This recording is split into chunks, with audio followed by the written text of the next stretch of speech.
Hey, Michelle Stefferson here. Just wanted to stop by to wish you an abundant new year. My hope and wish for anyone struggling to make meaning, get unstuck, grow, change, reconnect, or start. So often we take a stock at the end of the year, and for a brief moment we may even experience optimism for the upcoming year. But then there's the same pattern sneak back in, and by the end of January, nothing seems much different. For 2017 to be the year that you break through, or out of the only thing you really need to do is to change your mind. Your current mindset about what your business is or what you are capable of personally are the things that will forever hold you back. The need to do it all, to remain busy, to believe that you must control every moment, has you in a constant struggle with what it means to own, operate, and grow a business. I don't say this critically. I say it with self-incrimination as much as accusation. But you see, I believe our greatest gift to the world is a business and life fully realized. Ask yourself this: is there something holding you back, whispering in your ear every time you get a spark, or pumping the brakes every time a little thing like momentum comes your way? Funny thing is, you may not even feel it. It's just your normal. But I assure you, in that immortal words of Christopher Robin, while encouraging his friend Pooh, you're braver than you believe, stronger than you seem, and smarter than you think. So why aren't you achieving that of which you are capable? Here's what I believe. As the captain of this very important life of yours, you must decide to do less, to do your most important things. In order, in fact, to do the things the world needs you to do now more than ever. Get clear about your impact. To achieve your dream, you must discover one. You must get very clear about the impact you want your business to have, and you must take a hold of that idea and make it the only reason you do anything in your business. Call it the vision or mission or anything you want, but it must be big and bold, often scary. In fact, there must be times when you ask yourself who the heck you are to think you can do something this important. Yes, it must frighten you from time to time, or it won't mean much. Continuing to think and act small doesn't scare anyone, most especially you.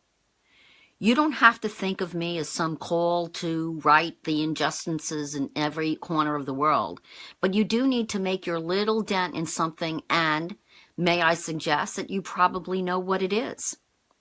Here's a tip about impact.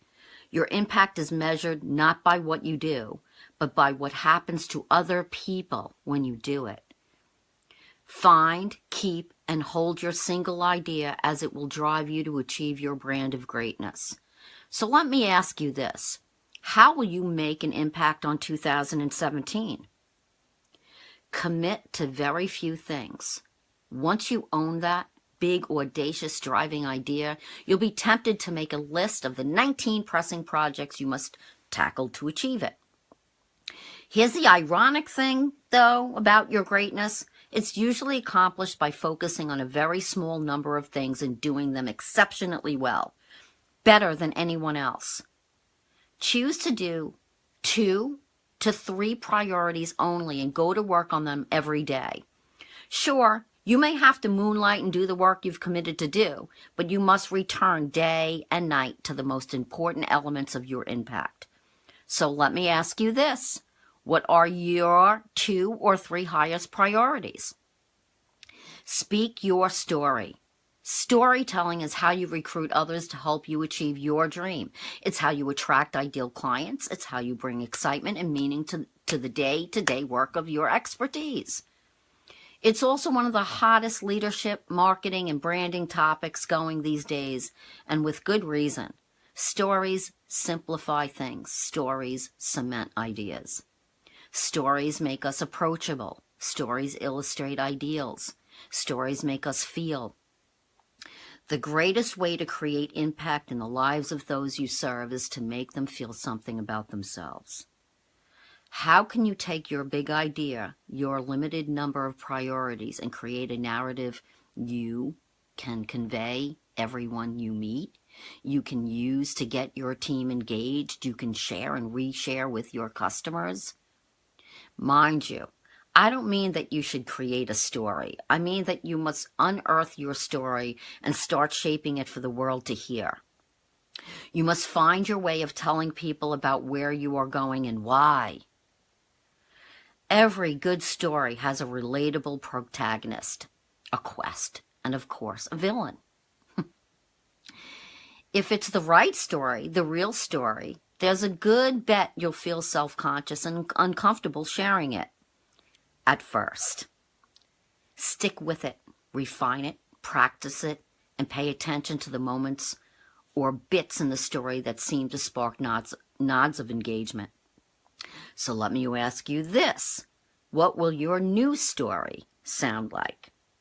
My hope is that this inspired you to think about what's possible. But that's the end game I'm after. Inspiration is one thing. It's important to start. But what will you do to make 2017 the year? Let's visit this topic over and over again, and let's help each chase and catch some dreams in 2017. Let's go.